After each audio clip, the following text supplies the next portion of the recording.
بتتقل ولا مش عايزة تكلمني؟ ده اكتر سؤال بيعمل مشاكل جدا جدا بين الولاد والبنات، واكتر سؤال ممكن يحط ولد نيته كويسة في موقف محرج، لان هو مش عارف هي بتتقل فانا احاول اكلمها تاني، او انا ازن عليها، او افضل اكلمها احاول عشان ابين لها انها غالية عندي، ولا هي مش عايزة تكلمني فعلا وانا كده بضايقها. يعني ان انا افضل الحقها واكلمها وهي مش عايزة تكلمني، انا كده بضايقها وبسبب لها ازعاج، وانا اكيد مش عايزة اكون بسبب ازعاج لواحدة المفروض ان انا معجب بيها. يعني مش عايزه اضايقها، على الاقل يعني لو ما كلمتنيش على الاقل تفتكرني بالخير وبالاحترام. فايه الفرق بقى بين التقل وبين انها مش عايزه تكلمك؟ اسوأ نصيحه الرجاله بتقولها لبعض انه بص ده هي بتتقل عليك، ده هما يتمنعن وهن الراغبات، ده هي مش بتكلمك عشان هي عايزه تلفت نظرك زياده والتقل صنعه. بس الحقيقه ان احنا في 2020 وداخلين على 2021 اهو، التقل ما بقاش زي زمان، ما بقاش هي ما بتتكلمش خالص لو هي عايزه تتقل عليك، والبنات بقت بتختار بنفسها اكتر بكتير. يعني هي لو عايزه تكلمك هتديك اشارات واضحه وصريحه ان هي عايزه تكلمك. لو عايزه تكلمك، احيانا البنات هي اللي بتبدا الكلام، واحيانا هي بتتقل. لسه التقل موجود، بس تقل في اشارات واضحه وصريحه انه لا كمل تاني، كمل كلام معايا تاني. هقول لكم فرق بسيط جدا بين التقل وبين انها بتقفل الكلام. اول حاجه، لو هي بتتقل عليك هتسيبك انت تفتح الكلام مرتين تلاتة، انت اللي تبدا بالكلام وهي هتبدا مره. يعني هي مش هتفتح كلام معاك خالص، لا، هتسيبك مثلا انت 3 مرات او مرتين انت اللي تبدا وهي هترد عليك. يعني كل ما انت هتبدا كلام هتلاقيها بترد عليك بردود مقتضبه، بس بترد عليك. وهي تالت مرة هي اللي بتفتح كلام، يعني هتصحى تلاقيها بتقولك ازيك، عامل ايه، بص اشتريت ايه، طب انت ايه رأيك في كذا. هتلاقيها تالت مرة هي اللي بتفتح الكلام، حتى لو بكلام مقتضب جدا، بس هتلاقيها مثلا تعلق لك على ستوري تقولك الله الصورة دي حلوة، المكان ده فين، بس هتفتح كلام. تمام، في نسبة وتناسب، النسبة من عندك اكتر بس في من عندها نسبة، فده كده تقل. وهترد ردود مقتضبة، يعني ردود قصيرة، اللي هو الكلام على قد الكلام، بس في سنة برضو حتة زيادة، تفصيلة زيادة.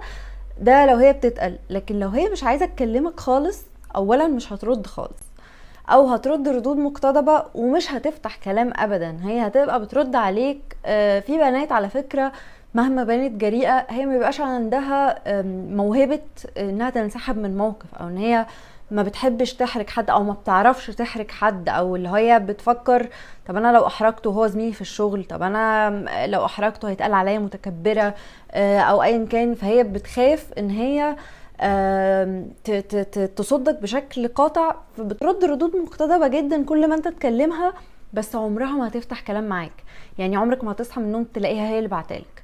فده اشاره واضحه وصريحه ان هي مش بتتقل، هي مش عايز تتكلم، بس هي بترد عليك كل ما انت تتكلم ذوقيا، يعني اللي هو هي مش عارفه تعمل ايه، فانت كده بتتقل عليها، اللي هو انت بتضيع في وقتك وبتضيع وقتها وبتضيع طاقتها. لان الناس اللي بتبقى مش عارفه تنهي الموقف ده بيبقى الموضوع تقيل عليها، فانت كده بتخليها بدل ما تبقى مشاعرها حياديه ناحيتك، او ولا بتحبك ولا بتكرهك بس مش عايزه تكلمك، بتخليها بقى مش طايقاك، اللي هو يا الواد اللزقه جه، الواد اللزقه بعت، وترد تلاقيها بترد من تحت اسنانها كده، اللي هو رد مقتضب، هي مش قصدها تضايقك، هي بس هي مش عايزه تكلمك، فده مش تقل. لو عملت لك بلوك من غير خناقه ومن غير الاسباب الثلاث اسباب اللي انا قلتهم في فيديو، لو عملت لك بلوك وهي انت بدأت تتكلمها وهي كذا مرة خلاص ردت ردود مقتضبة، او ما ردتش خالص، او ردت بشكل رسمي، وبعدين فجأة لقيتها بقى عاملة لك بلوك، هي مش عايزة تكلمك تاني بقى. يعني ده لو انتوا مفيش بينكوا علاقة، يعني غير الفيديو بتاع لو عملت لك بلوك وانتوا في بينكوا قصة حب او في بينكوا حاجة. بس لو انت لقيتها من نفسها كده عملت لك بلوك، خلاص هي مش عايزة تكلمك، هي بشكل قاطع بتوريك انه انا مش حابه اكلمك، او انا مرتبطه، او انت بتعدي حدودك في حته انا مش عايزاك تعدي حدودك فيها، فانا مش عايزه اكلمك، يعني مش حابه اكلمك. فده مش تقل في الحاله دي، ده مش تقل. لو هي موريالك ان هي مش عايزه تكلمك وعملت لك بلوك، ده مش تقل، ده هي كده بتنهي الموضوع وبترفع عنك حرج ان انت تحاول، فما تروحش تبعت لها من حته تانية، لا انت كده بتحرج نفسك وبتحرجها وبتحطها تحت ضغط وبتطاردها وبتضيع الوقت اللي انت ممكن تتعرف فيه على حد هو عايزك زي ما انت عايز تكلمه. فبس كده، لو هي مش عايزه تكلمك خالص، يا هتعمل لك البلوك وش، يا مش هترد خالص، يعني تشوف رسائلك من بعيد ما تفتحهاش اصلا ما تردش، يا هترد ردود مقتضبة ومش هتفتح كلام تاني. فهي دي مش عايزة تكلمك، ده مش تقل. والتقل ده ما بيفضلش كتير، يعني لو انت عاجبها وهي بتتقل عليك هتتقل عليك في الاول فترة معينة لغاية ما تتأكد من حاجات معينة في شخصيتك، لكن اللي بيفضل كتير هي تفضل ترد عليك ردود مقتضبة مدى الحياة وما بتفتحش حوار. فده مش تقل، والمصحف ده مش تقل، ده هي كده محرجة تقولك انا مش عايزة اتكلم. بس كده، وشوفوا فيديو البلوك وفيديو ازاي تفتح مواضيع، ويا رب كلكم تبقوا سعداء وتبقوا مع الناس اللي عندكم شغف حقيقي ناحيتها. باي باي.